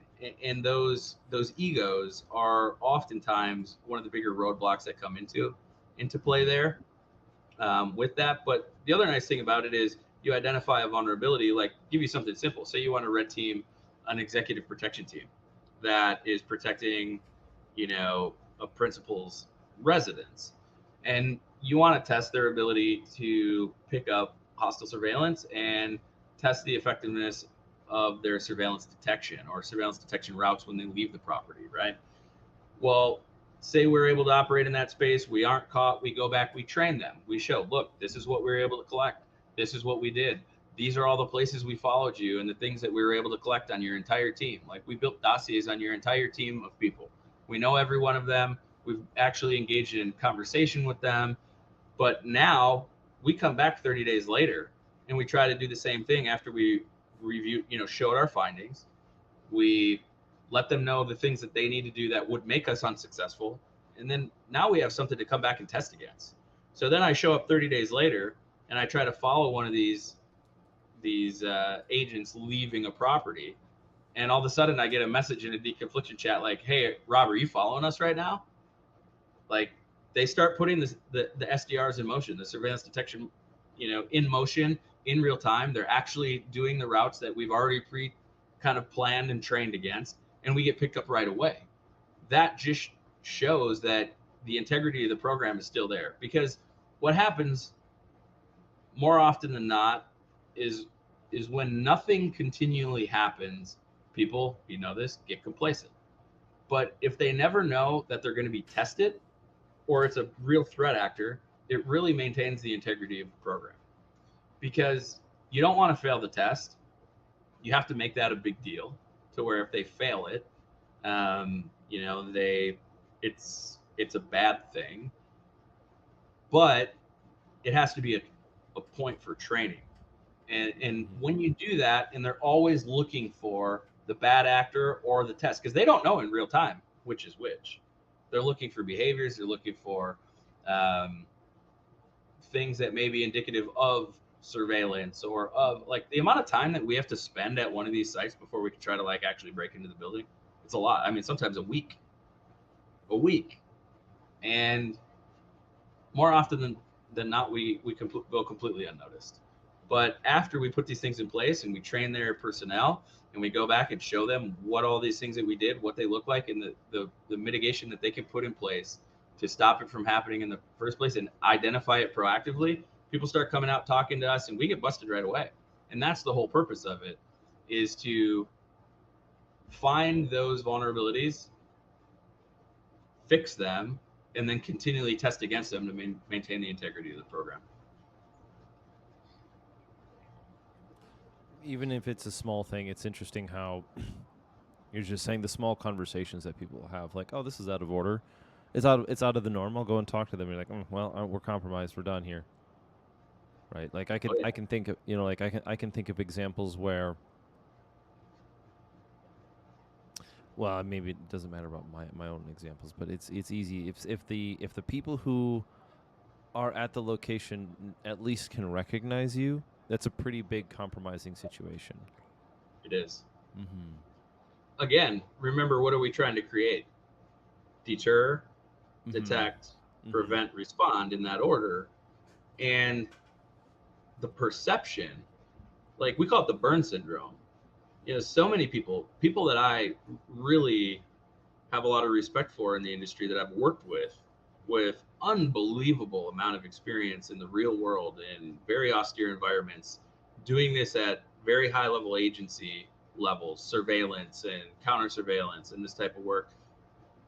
Even more often than not, we aren't noticed, but there's something in your head that you feel you are being noticed or watched. And that perception alone is a major deterrent, right? Like that security guard outside just smoking a cigarette, but he's got eyes on you. And then maybe you see him a couple hours later and he notices you. That in and of itself, then all of a sudden you're looking over your shoulder. You think maybe do they have counter surveillance here? We don't, because a lot of times we go into it blind. We don't know what their security measures are. We don't know if they have counter surveillance teams. But we start making assumptions based on what we're seeing and what we're feeling. And oftentimes when it comes to that like survey, like the counter surveillance piece, we're entirely wrong, because something in their security posture or somebody that paid attention to us gives us the perception that we are noticed. And that is enough. And our stakes are low, right? We're not trying to blow something up, break in and act. There's no criminal penalty. We have authorization to do this. And if we're feeling that at that level, what is a bad actor feeling when those security measures are actually being done properly and people are being noticed and they are being engaged in conversation and asked what brings them to this site today or the purpose of their visit today? That's a horrible feeling when you're actually doing something malicious. Oh yeah, you're found out, man. They found it. They know who I am. 100%. And then we find out later, like, there's been ones that I'm on where like, and we do that in some of our training when we teach, right? Like I did one in New Jersey at a train station, like a subway station in Jersey. And we were teaching one of our behavior detection courses. And one of the first things we asked the class to do is go to the subway, go to this train station, subway station, or whatever it was. And their job was to document every security measure in that station, camera, access control, door hardwares. But we told them, listen, there are plainclothes officers whose only job is to proactively look for people engaging in this type of hostile surveillance. Your job is to identify them. You know how many people there were total? 2. Do you know where those 2 people were? In a break room with their feet up watching cameras the entire time we were there. You know how many people the team identified that they thought without a shadow of a doubt were people? Over 20. Because when you think people are looking at you, every person is now got you. But it was a guy with a cleaning cart. It was this fake homeless person over here. No. These guys were your stereotypical, off-duty cops with their hair, beard, sunglasses, and their 511 or, name the brand shirt on, walking around like I could see him from 16 miles away that person was a cop.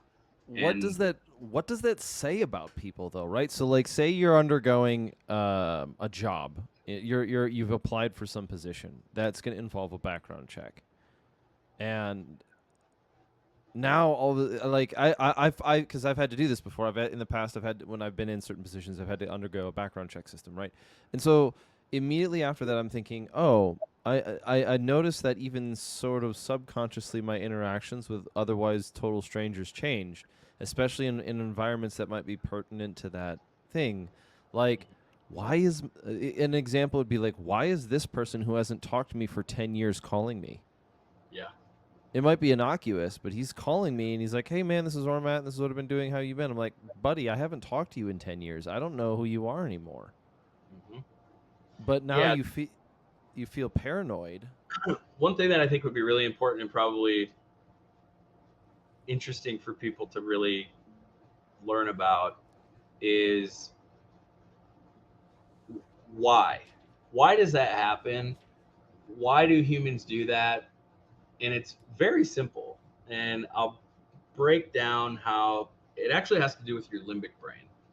And the easiest way to describe it is there's system one and there's system two. And I can give you a million examples, but hear me out. And anybody listening to this, like, this will probably be the biggest takeaway, and it may change your life after listening and understanding this. If you want to really understand and get deep into it, Thinking Fast, Thinking Slow, I think it's Daniel Kahneman, great book, kind of really highlights this stuff. I consider it a must read, but think back ancient times. The human's natural response to danger is actually freeze, flight, and lastly fight. I know that those words can get mixed around, but it's freeze, flight, then fight. So we walk around all day long operating in what we refer to as system one. System one is the kind of automatic subconscious of your brain. You're a subject matter expert in a topic, and everything is just going fine. You're in autopilot and life is easy, life is good. The questions you answer are easy for you to answer. And I'll give you a perfect example right now of what system one is. If I was to ask you questions like, what city do you live in? What city did you grow up in? What high school did you go to? You know, what is any of those things that either you're a subject matter expert in or it's easy for you to recall, you're operating in what we call system one. System two is going to be that part of your brain that takes processing, analytical thinking, memory recall, and takes uh, um, voluntary control. We're going to sit down with the CEO tonight to have dinner. You better believe I'm going to be operating in system two and exhibiting voluntary control. I'm going to be thinking before I speak, right? But what happens is, and one of the big parts of how we determine somebody's intent, right, when we're doing behavior detection, is we are always, and when I do social engineering, if I'm going to social engineer someone, I'm always going to ask them a question that should be drawing from system one. It's easy for them to produce an automatic answer, very simple. So why do our brains work this way?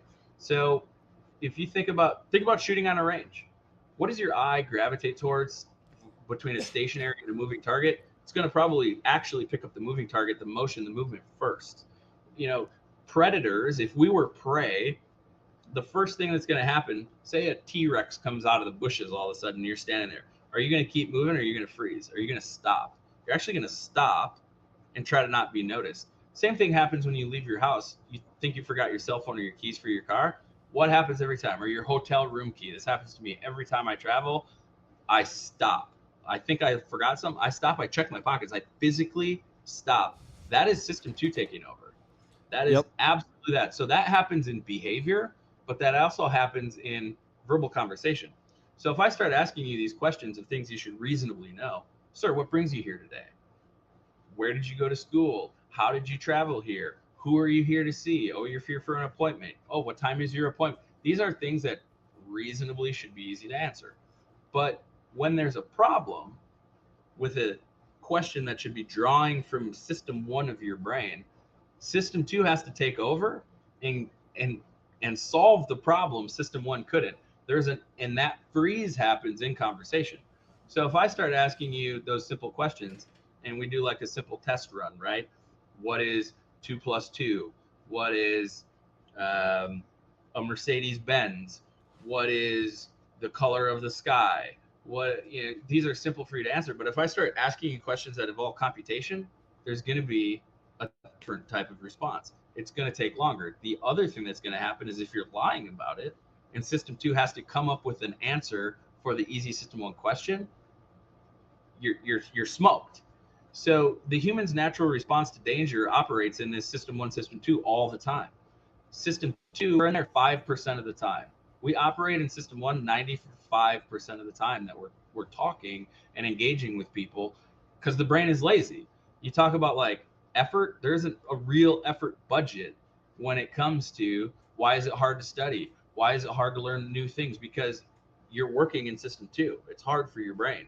So when we create these situations, like how do we know, like one of the details I set up, open area, and we're tasked with making sure nobody shoots or blows this place up. Event venue, 12 city blocks of open event space. So what we do is we create natural choke points. You know, I was a state trooper, so think about what happens when you see a state trooper sitting in the median on the freeway. You get that feeling, you pump the brakes, and you may even move your vehicle. That was a huge key thing that I picked up on when I was doing drug interdiction. I used my vehicle radar not to find speeders, but to find people that were traveling the speed limit that dropped below the speed limit upon seeing me from a long distance. And then I would find a legal reason to pull them over, because that's a system 2 response. There is some stress that I just created of my presence that is abnormal from the normal innocent motoring public. Why are they slowing down? Why are they changing lanes? Why did they just exit after they passed my squad car? Right? So we exploit this natural response to danger to identify people with potential malicious intent. And that's why people feel that burn syndrome and feel those eyes on them. So when we did this open areas deal, we created natural choke points, and we could just put a random police officer there in a uniform. So all of a sudden you come around a corner and you see a uniform standing there, just like when you leave your hotel without your key card to get back in. There is actually going to be a freeze and a deviation in their walking, because they just went into system 2. Then you go talk to them and you ask them a simple question: what brings you here today? If they have malicious intent, what brings them here today should be the concert event for this deal, not, oh, I'm here, I'm a suicide bomber, right? They have to switch to system 2 and actually come up with an answer that they can't generate because they're being deceptive. So we use the idea of a human's natural response to danger, and we exploit system 1, system 2 responses in conversation to understand if somebody potentially has malicious intent, or they need to be scrutinized further, right? Like, this needs to be escalated. There's a problem here. All of their questions that I'm asking that are easy, reasonable questions are coming and being drawn from system 2. Then we have a problem. So like now I can't watch political debates.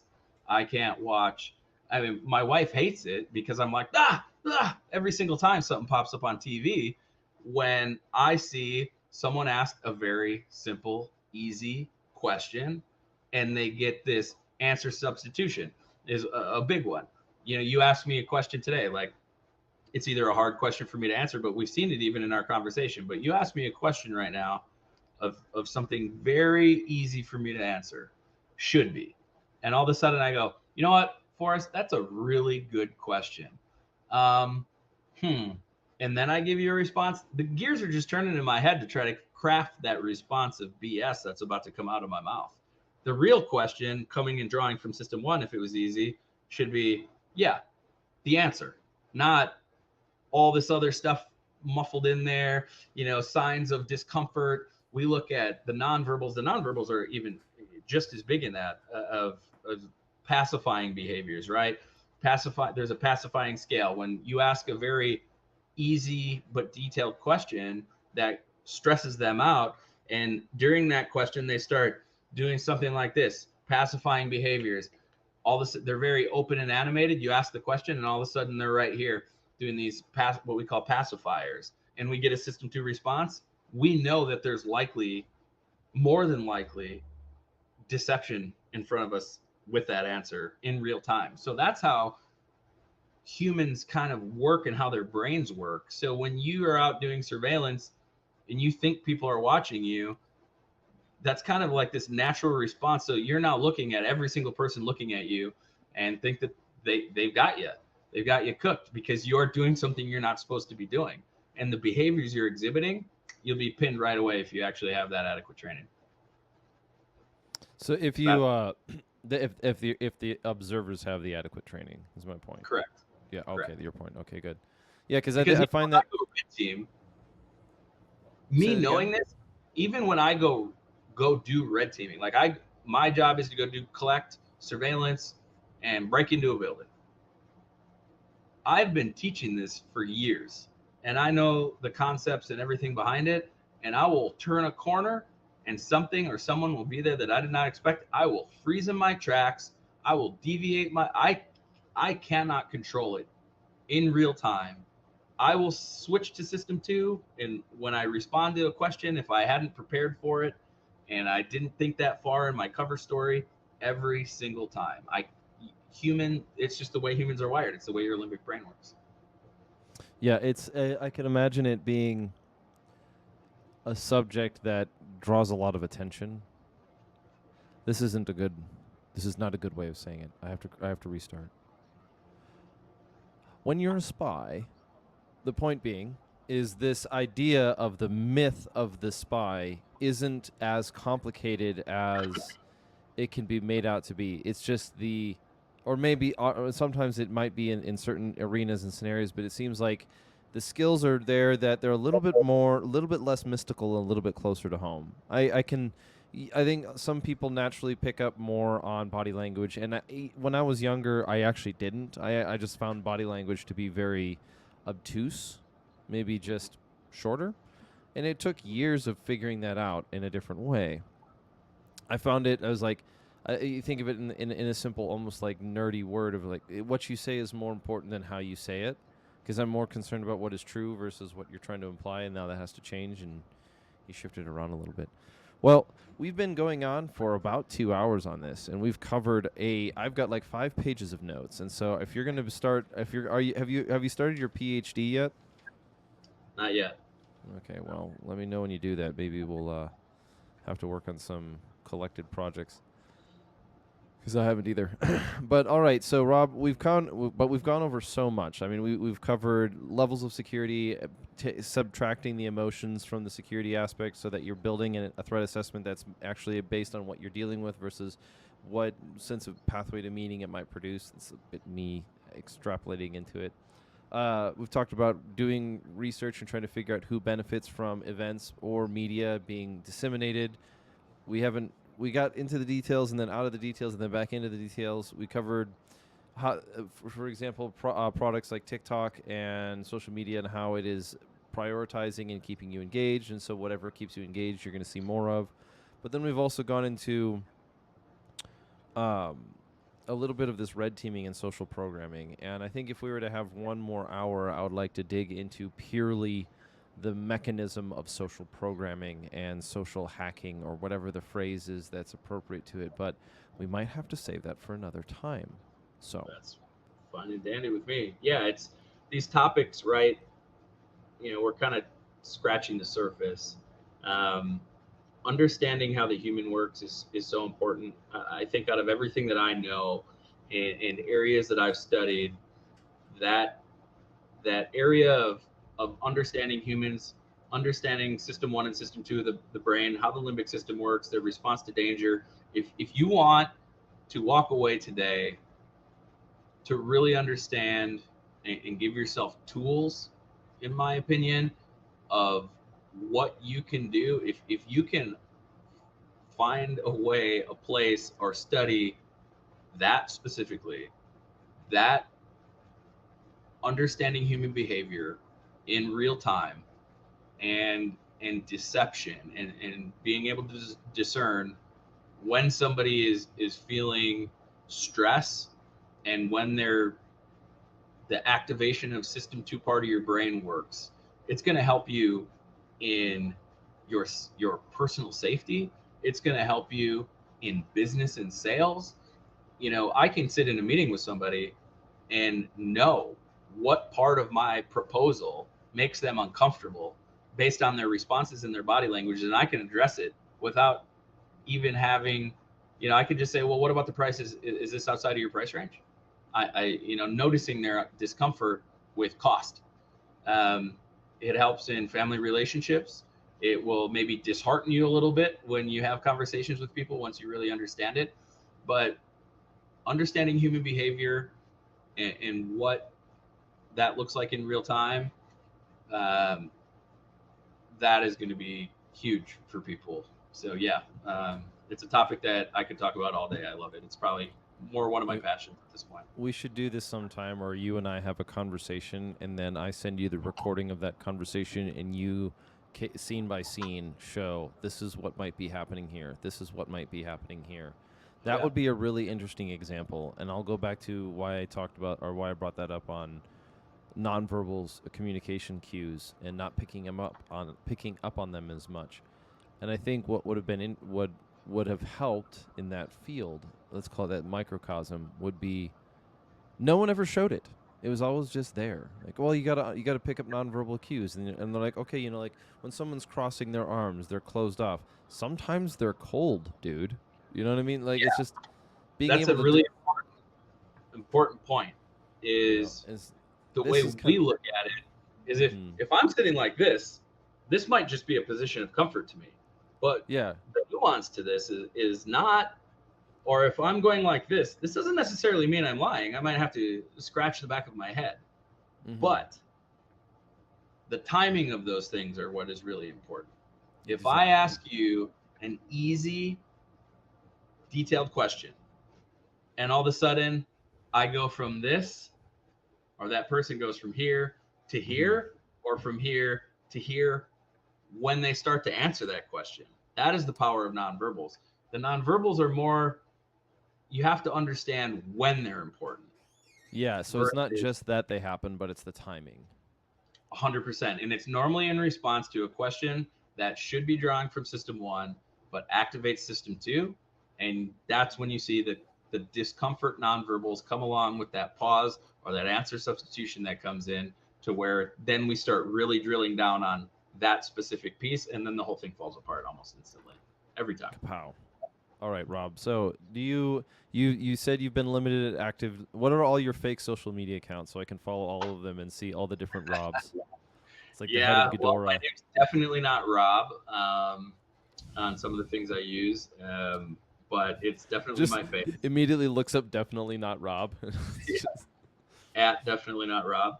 Yeah, nope. They're out there. I have a full suite of things I like to use, but no. So then we'll catch up on you with you another time. But if you have any projects that you'd like the audience to know about, where would they find them? Yeah, so probably the best place to go. I'm pretty active on LinkedIn.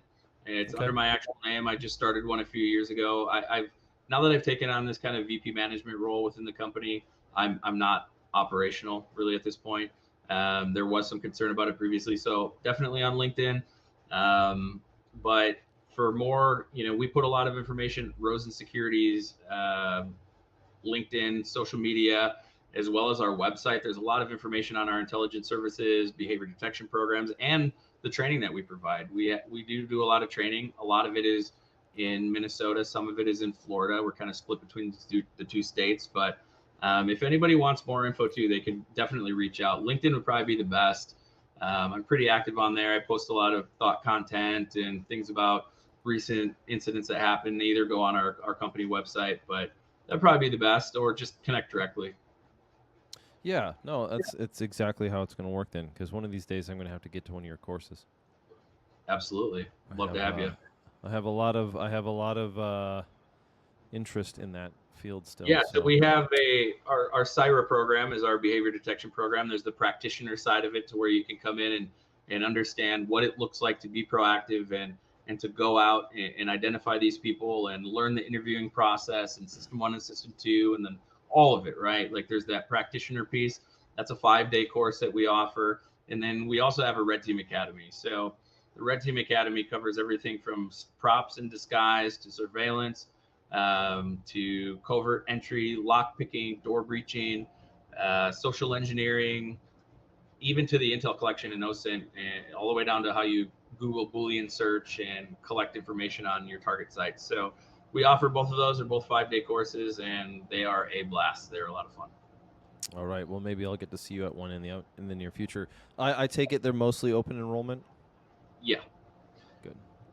Cool. Wonderful. we have some that are dedicated specifically to law enforcement And I would audiences, and they're a little bit different, but there are I, open enrollment courses available. and I would imagine those are a little bit more closed off. If that makes sense. Yes, sir. That is true. All right. Well, hey Rob, it's been great. It's great to reconnect with you. We're going to have you on the show again when the time is right, when we are able to. Other than that, I'm very thankful for this conversation. Like I said, I've got like 5 pages of notes. My inner collegiate is like, man, write notes. So so I'm having a good time of it. But it was also helpful to work through just the different layers. With that being the case, though, thank you so much. I appreciate you having me on. These topics are definitely loaded, some of the questions, and oh yeah, but I think it opens up a lot of good conversation, and hopefully the folks listening can get something out of this. And if they have questions, they definitely reach out. I'm always open and available. yeah. Well, the easiest, shortest solution that I have on that is asymmetrical warfare. People like to talk about, but once you realize how it's working, it's a lot of the world changes. So Yeah, absolutely. Cool. Well, with that being the case, let's go here. Go forth and conquer.